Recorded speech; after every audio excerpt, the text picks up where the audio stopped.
உழுவார் உலகத்தார் காணி அகுதாற்றாது எழுவாரை எல்லாம் பொறுத்து என்று எழுதியிருக்கிறார் வள்ளுவர். அதன் பொருளாவது, உழவர்களே, விவசாயிகளே, வேளாண்குடி மக்களே, இந்த உலகத்தில் வாழும் மற்ற அனைத்து வகையான தொழில் செய்யும் மக்களுக்கும் தலைவர்கள் என்பதாகும். அதாவது அவர்களுக்கெல்லாம் சாப்பாடு போடுறவங்க உழவர்களே, வேளாண்குடி மக்களே. அத்தகைய வேளாண்குடி மக்கள் அதிகமாக இருக்கும், அதிகமாக வாழும் வேறு எந்த தொழிலும், எந்த தொழிற்சாலையும், குறிப்பிடத்தகுந்த முன்னேற்றமும், தொழில் சார்ந்த முன்னேற்றம் இல்லாத இந்த ராமநாதபுரம் மாவட்டம் நம்பி இருக்கும் ஒரே தொழில் விவசாய தொழில் மட்டுமே. அதுவும் டெல்டா போன்று நாம் இருபோகமோ முப்போகமோ விளைவிக்கவில்லை. வானம் பார்த்த பூமியாக ஏதோ முதலீடு செய்த ஏக்கருக்கு 30,000 செலவு பண்ணா ஒரு 40,000 ரூபாய் கிடைக்குது. 40,000 ஒரு 50,000 கிடைக்குது. அந்த வருஷம் முழுவதும் பார்த்தா மாசத்துக்கு ஒரு 2,000 ரூபாய் கிடைக்குது. அதை வச்சுட்டாக கிராமத்துல விவசாயி ராமநாதபுரம் வாழ்ந்துட்டு இருக்கான். அதுவும் இந்த கார்பரேட் கண்களை உறுதிச்சு போல தெரியுது. பொதுவாகவே மத்திய அரசு எப்படி தமிழ்நாட்டை எப்பொழுதுமே ஆரம்பத்துல ஓர வஞ்சனை நடத்துதோ, இரண்டாம் தரமா நடத்துதோ, அதே போல இங்கே ஆளும் ஆண்ட மாநில அரசுகளும் ராமநாதபுரம் மாவட்டத்தை ஓர வஞ்சனை தான் நடத்தி வருது என்பது மாற்றமில்லை. ஏனெனில் நீங்கள் சொல்லுங்கள், வாழ்க்கை தவிர 30 வரை வேற எந்த பெரிய ஃபேக்டரி இருக்கு? ஃபேக்டரி தொழிற்சாலை ஒண்ணுமே இல்லை. தொழிற்சாலை வந்தா கூட இந்த மக்களுக்கு, இந்த மண்ணின் மக்களுக்கு, இந்த ராமநாதபுரம் மாவட்ட இளைஞர்களுக்கு வேலை வாய்ப்பு அளிக்கிறதா இல்ல. அப்படி இருக்கும்போது இந்த கார்பரேட் நிறுவனங்கள் இந்த மாதிரி 100 ஏக்கர் 300 ஏக்கர் வளர்ச்சி போடும்போது அது ஒரு பெரிய உண்மையில ஒரு உள்நோக்கம் கொண்டதாகவே எனக்கு தெரியுது. நானும் பத்திரப்பதிவு துறையில மாவட்ட பதிவாளராக இருந்தவன், சென்னையில மாவட்ட பதிவாளர், நான் திருநெல்வேலி தென்காசியில மாவட்ட பதிவாளர் இருந்தவன். இப்பதான் சமீபத்துல பிஆர்எஸ் கொடுத்து இப்ப வழக்கறிஞரா பதிவு செயல்பட்டு வருகிறேன்.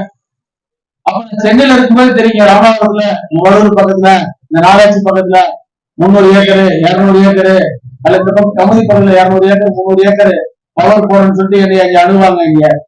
அங்க உள்ள சப்ரிசார்ட்ட சொல்லணும் அப்படின்னு சொல்லிட்டு எனக்கு பயங்கர எரிச்சலா வரும். எதுக்கு அங்க உள்ள அகர்வாலம், சென்னையில பாரிஸ்ல சவுலர்பேட்ல உள்ள அகர்வாலம் சேர்த்து எதுக்கு ராமநாதபுரத்துல போய் வாங்கணும்னு பார்த்தா இப்பதான் உள்நோக்கமே தெரியுது. பல திட்டங்கள் தீய எண்ணத்துடன் கார்பரேட் கம்பெனிகளை லாப நோக்கில் வளர செய்யும், குளிக்க செய்யும் ஒரு தீய நோக்குடன் அந்த நிலங்கள்லாம் வளைத்து போடப்பட்டுள்ள என்பத விவரங்கள் தற்போது தெரிய வருகின்றன.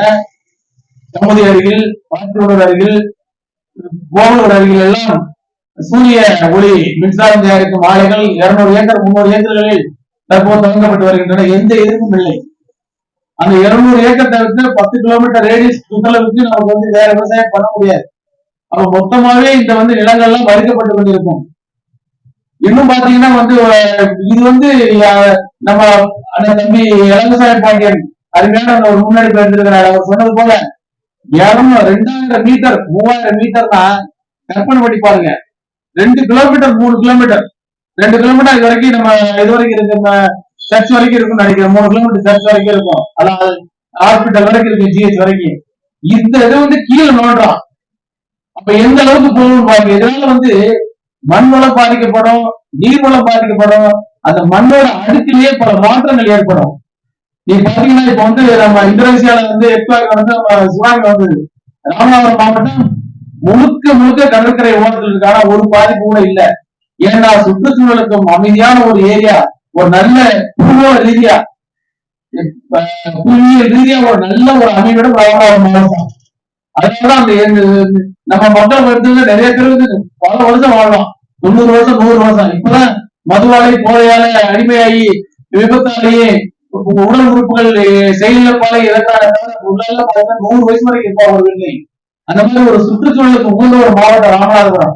அதுல திட்டமிட்டே இவங்க இது போல ஒரு காரியங்களை பண்ண இந்த மக்கள் எப்பவுமே எதிர்ப்பு வேறு வகையில், இவங்க கவனமெல்லா வேறு வகையில் ஒரு சாதி சார்பான அரசியல் சார்பான ஒரு போட்டிகளை தங்களுக்குள் எடுத்துக் கொண்டிருக்கிறார்கள் என்பதை நமக்கு வாய்ப்பாக பயன்படுத்திக் கொண்டு இந்த இடம்தான் நமது எண்ணங்களை, செயல் திட்டங்களை நான் நிர்மாணிக்கக்கூடிய இடம் என்று கார்பரேட் நிறுவனங்கள் எண்ணியதன் விளைவுதான் இந்த ராமநாதபுரம் மாவட்டம் முழுக்க அவர்கள் ஹைட்ரோ கார்பன் திட்டத்தை செயல்படுத்தும் ஒரு முன்னெடுப்பாகும்.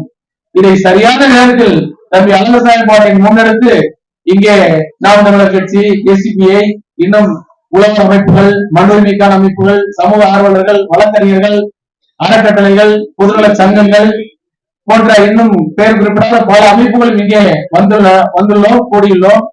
ஆனால் இதனை அவர் சொன்னது போல, ஒரு எனக்கு முன்னர் பேசிய ஒரு சகோதரர் சொன்னது போல, நிர்வாகிகளுக்கான ஒரு போராட்டமாக இதை முன்னெடுக்காமல் அடுத்த கட்டமாக மக்களுக்கான போராட்டமாக முன்னெடுக்க வேண்டும்.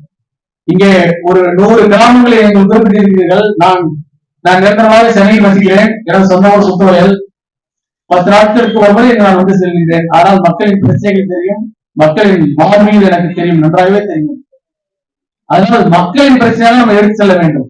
இந்த கிராமங்களை 100 கிராமங்களை பிரித்தெடுத்துக் கொண்டு ஒரு நாளைக்கு 3 கிராமங்களை நாம் பிரச்சாரம் செய்ய வேண்டும். அங்கே போய் நாம் 40 பேர் சேர்ந்தால் அந்த கிராம மக்கள் ஒரு 400 பேர் வருவார்கள், இணைவார்கள். 400 பேரும் ஒரு 100 பேரும் புரிந்து கொள்வார்கள். மக்களின் போராட்டமாக இதை முன்னெடுக்கும் போதுதான் இந்த தீய நோக்கம் கட்டுப்படுத்தப்படும். ஏனெனில் ஏற்கனவே நாம் விவசாயம் வானம் பார்த்த பூமியாக விவசாயமின்றி தொழில் வளர்ச்சியின்றி நாம் இருக்கின்றோம்.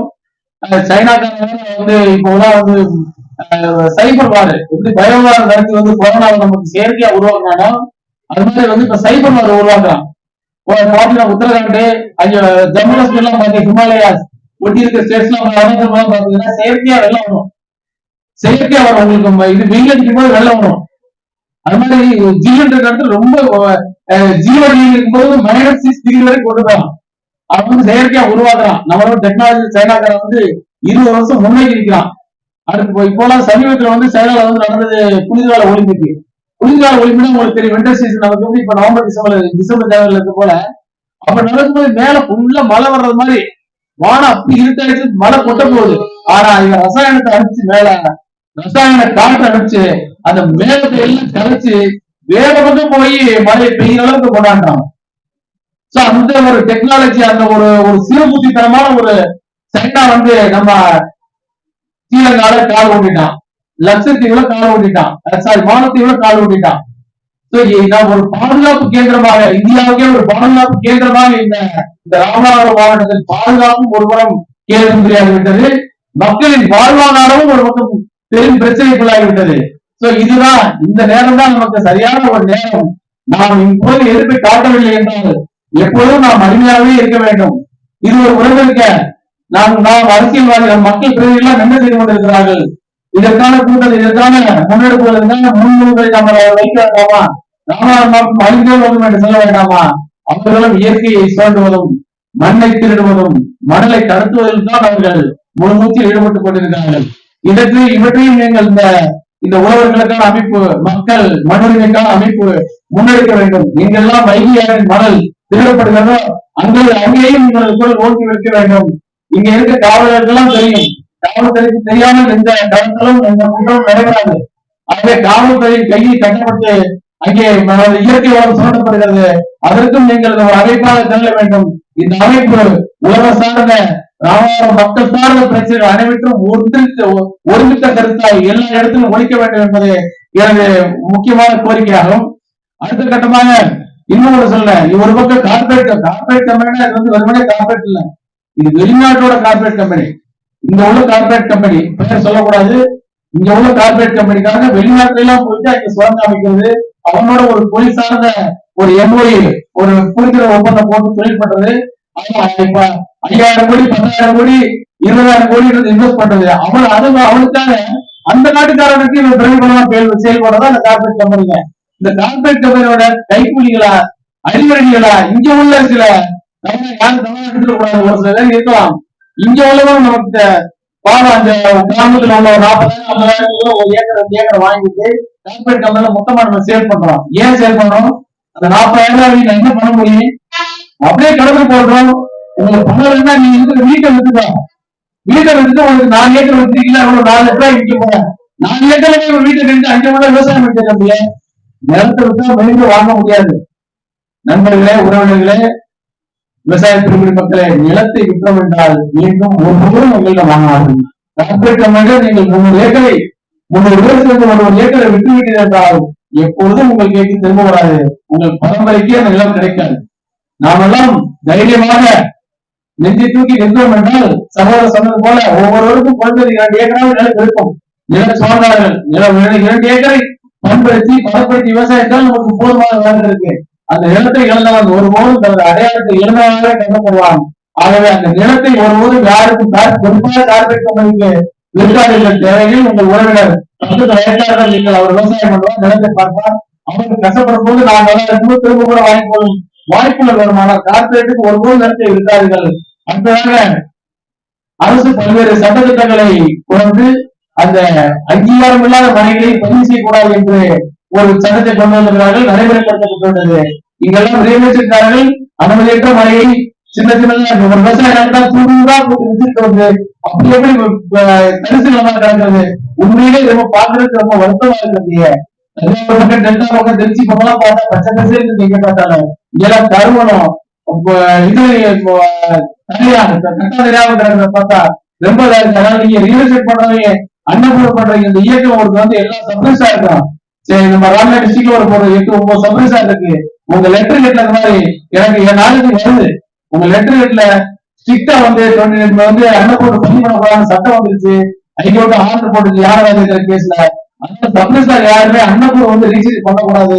அதனால எங்க விவசாயம் பாதிக்கப்படுது, நிலமெல்லாம் போகுது. அப்படியே சோ பதிவு பண்ணா நான் வந்து district sir IG collector complaint பண்ணி வேற காரியங்களுக்கு ஒரு லெட்டர் அனுப்பாது போதுமானது. அவங்க ஒரு எச்சரிக்கையா இருப்பாங்க. நிலங்கள் சூறையாடப்படுவதை, உண்டாடப்படுவதை, கார்பரேட் கோயிலுக்கு விற்கப்படுவதை நாம் தடுத்து நிறுத்தினாலே ஓரளவு நமது போராட்டத்தில் பாதி வென்றதாக ஆகிவிடும். ஆகவே எந்த விலை கொடுத்தேனும் எந்த உயிர் பலி கொடுத்தேனும் இந்த ரைட் திட்டத்தை நாம் நிறுத்தியே ஆக வேண்டும் என்று